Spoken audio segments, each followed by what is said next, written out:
Amém. Ave Maria, gratia plena, Dominus tecum, benedicta in mulieribus, et benedictus fructus ventris tui, Iesus. Sancta Maria Mater Dei, ora pro nobis peccatoribus, nunc et hora morte noster. Amém. Nós estamos aqui na igreja Nossa Senhora da Encarnação, é uma das primeiras igrejas do Brasil, na Bahia, Passé, e nada mais significativo do que esta igreja para nós falarmos de uma pessoa que marcou o século XIII, que foi Francisco de Assis, onde diante do crucificado da cruz de São Damião, Francisco, ele em oração, ele tem um chamado de Deus, que é o chamado, a frase, vai e reconstrói a minha igreja. Então esse chamado de Francisco, a princípio, ele foi construir a igreja de pedra, foi reformar a igreja de pedra, foi pegando as pedras, foi construindo, mas logo depois ele percebeu que a construção da igreja era espiritual. Na verdade, era erguer a igreja de uma maneira espiritual que estava em decadência no período da Alta Idade Média, aonde o clero estava já não mais vivendo aquilo que era o espírito da igreja, o espírito da pobreza, aquele mandamento do próprio Jesus, não carregar bolsa, dinheiro, nem bastão. Era realmente viver o despojamento, acreditar realmente que Deus é que supre, que Deus é que realmente vem em nosso auxílio e que nós somos sustentados por uma graça divina, um mistério divino, a providência do Senhor.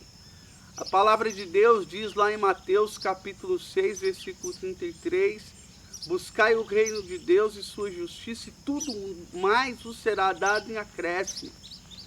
E Francisco veio buscar essa radicalidade, a radicalidade do Evangelho. Quando ele foi entregar a regra para o Papa, e quando de repente viram a regra, viu, não, mas isso aqui é o Evangelho. Eu quero a regra, e queria uma regra, mas falou, não, a nossa regra é o Evangelho. Tanto é que eles viviam realmente a profundidade, a radicalidade do Evangelho. Mas eu quero contextualizar, peguei Francisco nesse contexto, não para falar do Francisco do passado, mas para falar aquela frase do Papa João Paulo II que diz: o mundo tem saudade de Francisco de Assis. E essa realidade desta igreja hoje é uma realidade profética dentro da igreja também, e a frase que Deus falou para Francisco de Assis continua ainda a ressoar no mundo, continua ainda a bradar e a tocar os ouvidos. Vai e reconstrói a minha igreja. Então esse chamado que foi para Francisco é para nós também um chamado. Para nós que somos missionários, que já estamos na missão, e você que talvez ainda não está, para que você desperte. Desperte da sua sonolência. Nós estamos vivendo um período realmente de muita prova, de muita dificuldade, mas de muita graça.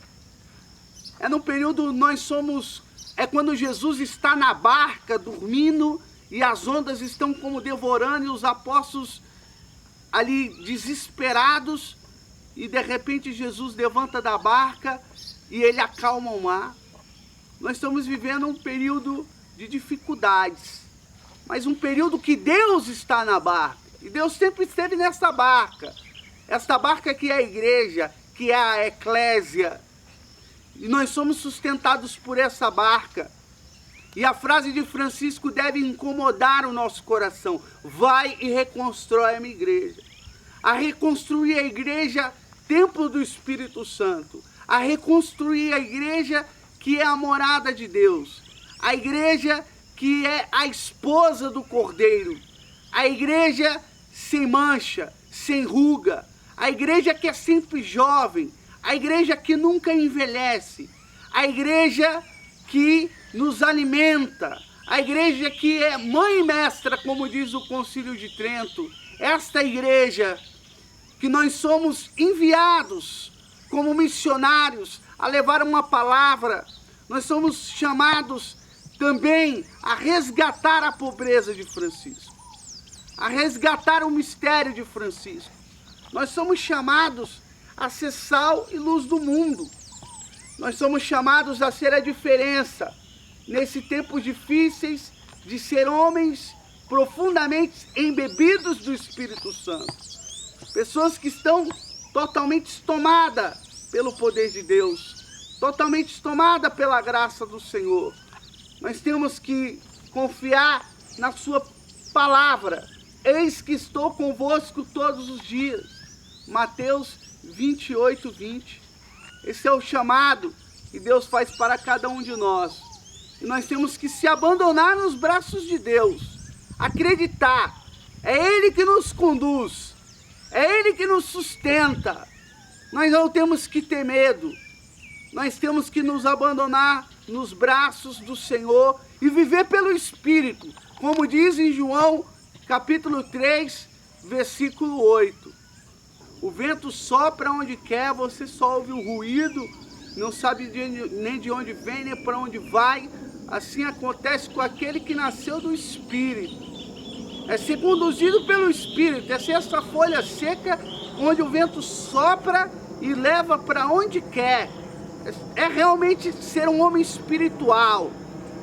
Francisco era um homem que tinha o seu ouvido aguçado para escutar a voz de Deus. E por isso ele teve essa liberdade.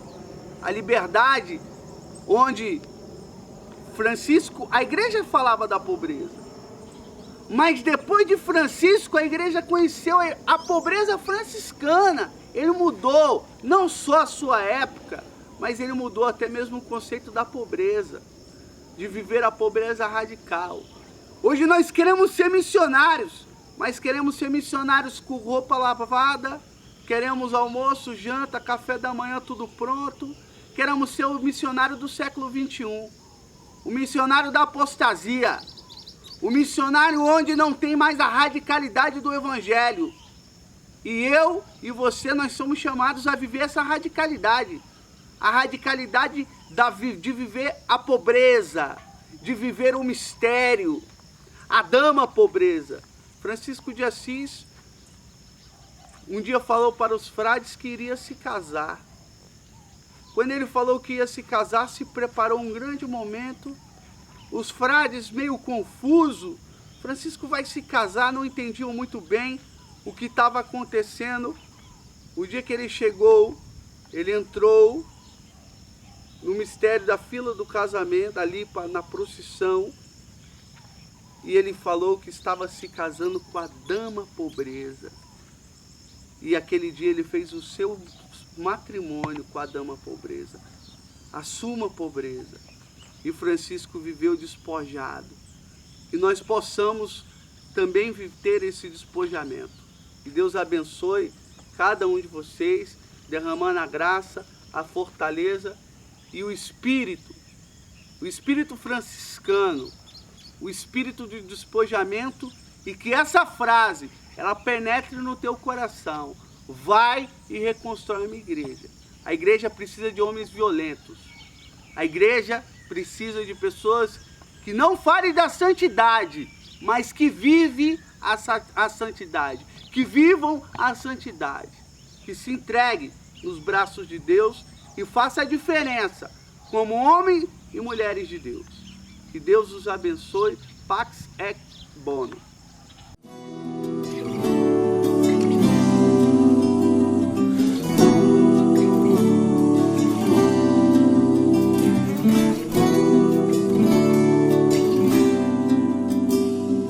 Tua palavra é lâmpada para os meus passos, Senhor e meu Deus.